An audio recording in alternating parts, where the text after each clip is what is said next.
Rebel. Reject. Create. Good morning, good evening, good afternoon, wherever you are in the world, and welcome back to the Rebel, Reject, Create podcast. And today my guest is Muyiwa Fasakin from Nigeria, who is a creative intelligence expert who has certified over 81 coaches from around 20 countries in the world.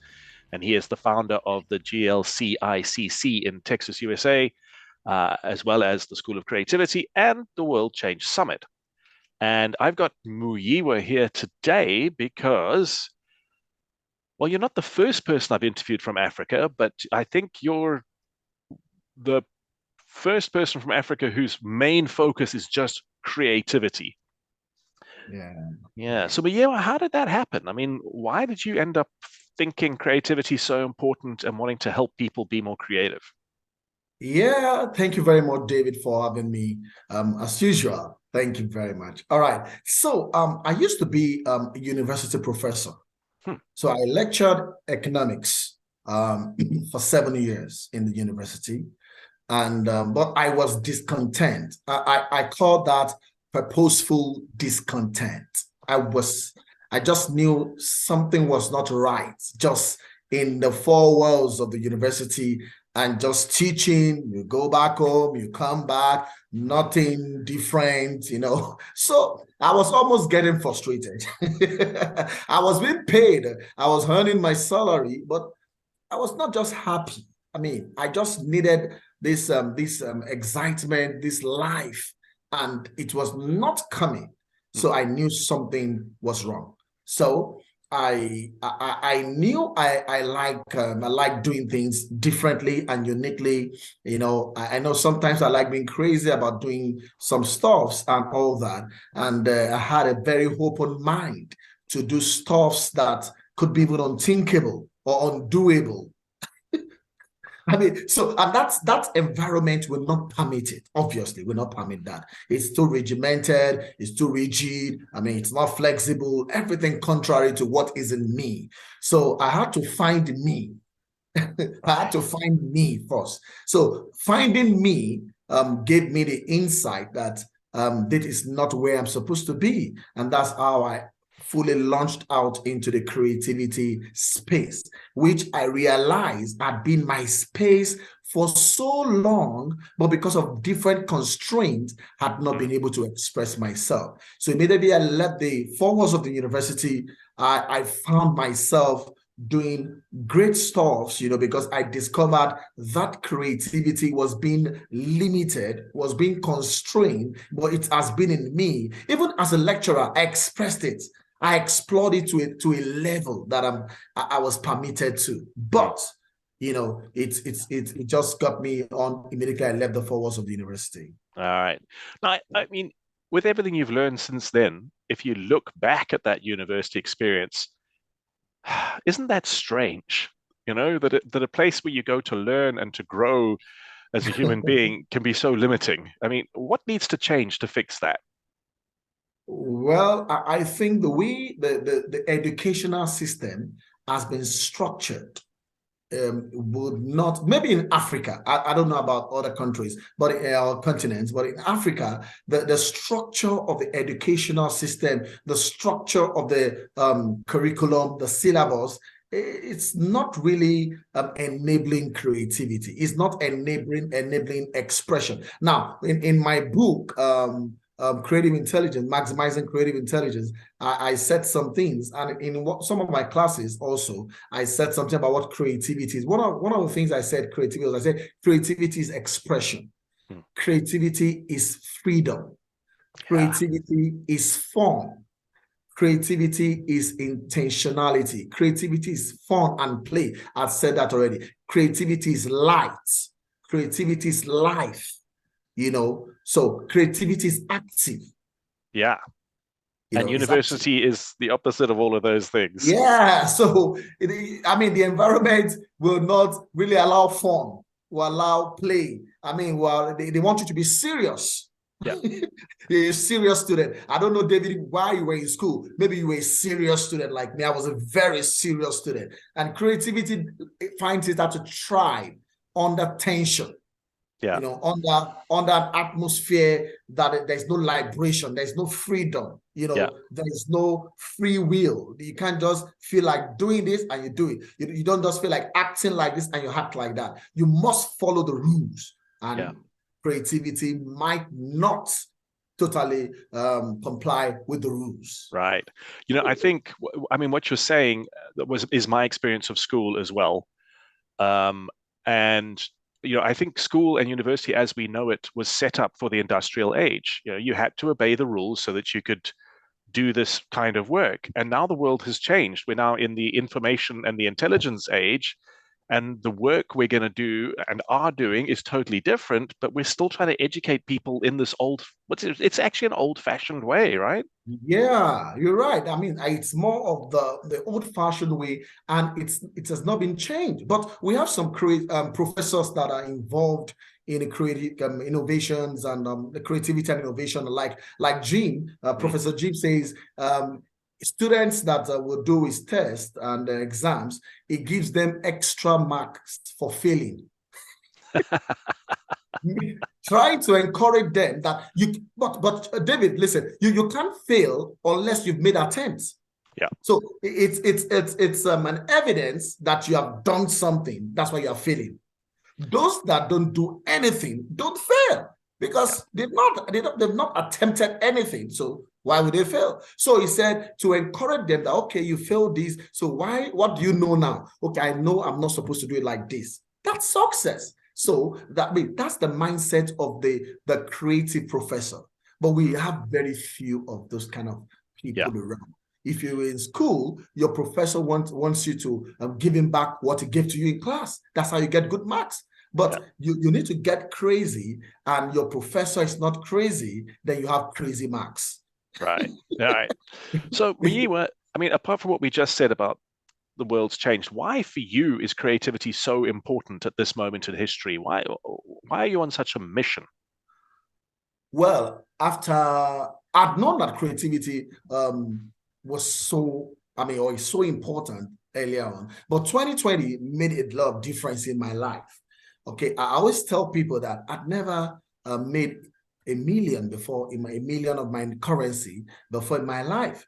But during 2020, when there was pandemic, forced me to explore creativity at the highest level. And that I realized such an amount at that point. So I cherish creativity because it's working in these days that everything is not normal again. So when it was Rogers, Dr. Rogers that said, when the rules change, creativity is king. Yeah. When the rules change, creativity is king. And that's the truth. And boy, did the rules change in 2020. Yeah. Creativity is king. So I understand that this period, we have a lot of rules changing. We have the world system changing, the financial system of the world. I mean, things are coming up that we never expected will come up at such a time like this, but it's now coming up. So you must engage creativity to the fullest at such a time like this. I mean, the engagements of works, it is already changing. People work from home. That was not what was obtainable many years ago. So because of the changes we have now, creativity becomes very, very vital, very vital to your sustainability and your success in everything that you do. Awesome. Hey, if you're listening to this, I'm chatting to Muyiwa Fasakin from Nigeria, all about the importance of creativity in our modern world. If you're enjoying the conversation up until now, please hit that like button. Even better, hit the subscribe button so that you can catch all the other episodes that are coming up, and have a look in the archive of the previous episodes as well. Now, Muyiwa, you've told us pretty much what creativity is. It's light, it's fun, it's life. Yeah. But, okay, a lot of us are products of this kind of old school industrial education. Yeah. How do you turn the switch on? What do people need to be thinking about? Well, I was sharing somewhere, yesterday in a meeting, and I told them as a lecturer, before I go into my economics class, because I taught economics, I take 10 minutes to just coach the students. So sometimes 3, 4, 5 years back, one student just got me on Facebook. He has left school. He's a lecturer now. He's a musician and a lecturer, and he's doing very well. So he was sending all praises to me. So I said, hey, guy, what did I do to you? Why these praises? I mean, I taught you. I was paid. It was not free. So, he said something that changed my life for good. He said, sir, you know that I come to your class always. I said, yeah, you don't miss class. He said, but you know that I don't have a problem with academics. I'm good. I said, yeah, one of the most brilliant guys in the class. Yeah. He said, I don't come to class because of your lecture. I said, wow. So why do you come to class? He said, I come to class because of all those things you teach us that are not part of the lectures. That's interesting. So if we have teachers in this the educational system move towards that, creative mindset, because if teachers have creative mindset or lecturers have creative mindset, teaching will be a lot more impactful than what it is now. People leave the college, they leave school, and they for 4 years, 5 years, and they cannot really practicalize what they've learned. They can't do anything about what they've learned. It's so sad. But for example, a guy that has first class in theater arts or dramatic arts can leave school and not act in one movie. Yeah. What's the use? You are one of the best students in a theater arts class and you cannot act in a movie.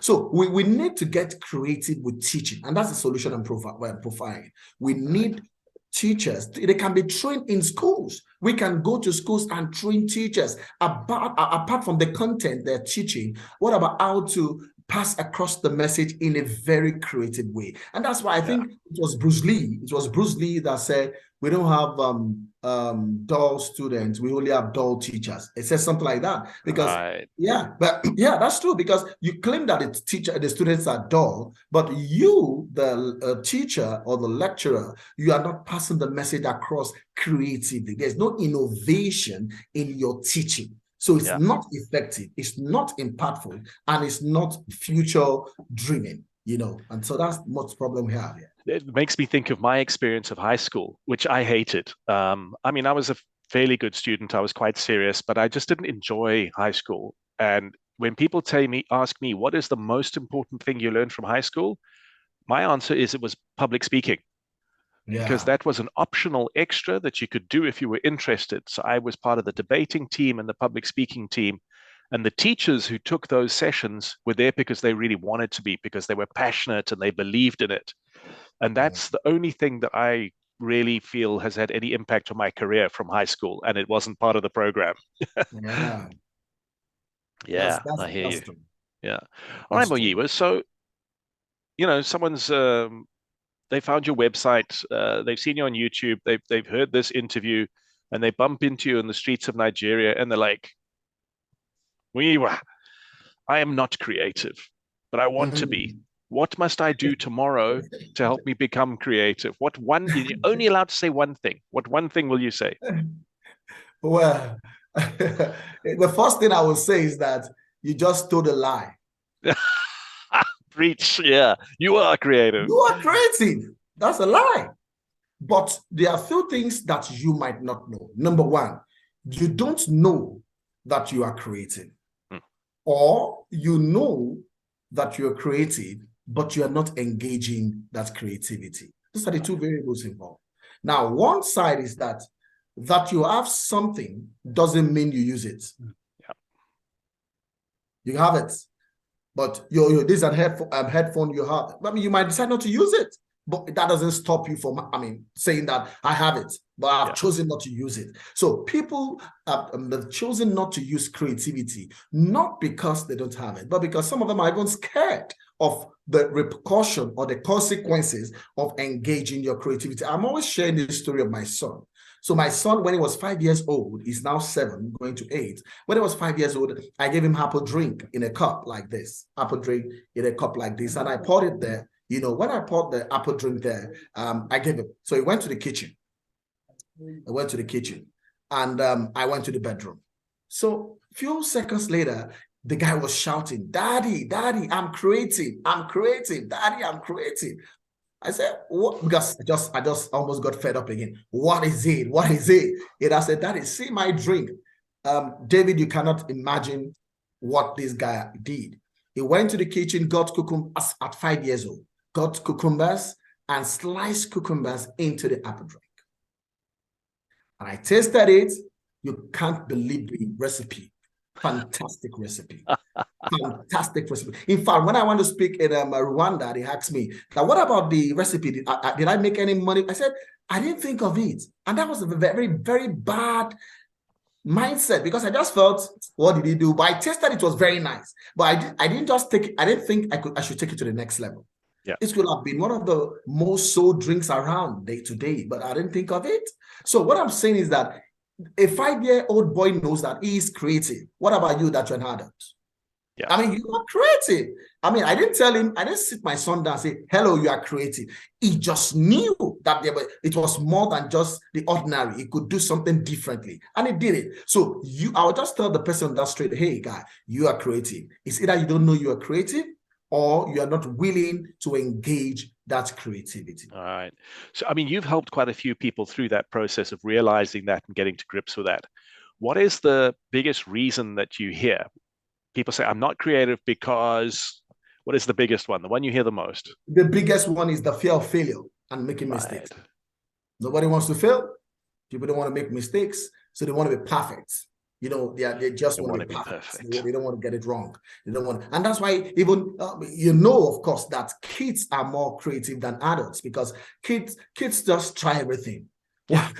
Today I was driving down my apartment, and I saw a guy a small kid, like, going to school, and instead of going through the path, he was moving close to the walls where we had stones. I said, I'm making it difficult. Why we have a path to walk? Kids are like that. You just want to try something different from the ordinary. My apartment, we have like rocks there that you can come, get down with. But we have staircase. Like, my kids don't use the staircase. They use the rocks. Of course. So what I asked them, I said, "Why the rocks when we have a staircase?" Well, they just find that interesting. That's how kids think about everything. They just want a more interesting way of doing it. And that's what this generation needs. The people, organizations need a more interesting way of navigating and negotiating their way to business success and business relevance and business excellence. That's what we need. Yeah, I mean, as adults, we stop being interested, and then we stop looking for interesting ways, and then we just do the same thing over and over again. Yeah. That's basically what has been happening. So I think I learned from kids. Like, I learned from my son that day. What he did was really amazing. I keep saying it. I wrote it in my book that this boy just challenged me. He just had it. I mean, creativity is not complex. I tell people it's not difficult. It's just try to do it differently. Just think of what are other ways of doing it, divergent views. Just think of other ways of doing one thing. You are creative already. Just think of what else can I do? I told people this. I said I asked 3 questions for myself consistently. The first question I asked myself is, I said, what next? No matter how much relevance or significance I get into in my life, I keep asking, what next? So number 2 question is, what more? What more? I mean, there's always more. You are made for more, and creativity helps you to project your more consistently. And the last question is, why not?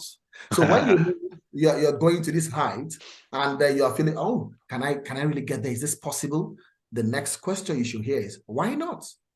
Awesome. Somebody will have to do that. I mean, move from, just dream to possibilities and to realities. You have to ask yourself those 3 questions. Very fundamental. That's brilliant. Muyiwa, thank you so much for chatting with us today. It's been awesome. If you've been listening to Muyiwa talk and you're thinking, hey, this is really interesting, Muyiwa does offer a creative intelligence certification course, and a link to that course will be in the show notes. Go and check it out. And of course, on that site, you'll be able to find more information about Muyiwa. Sir, always a pleasure. Thanks so much for being on the show today. Thank you. All right. Cheers.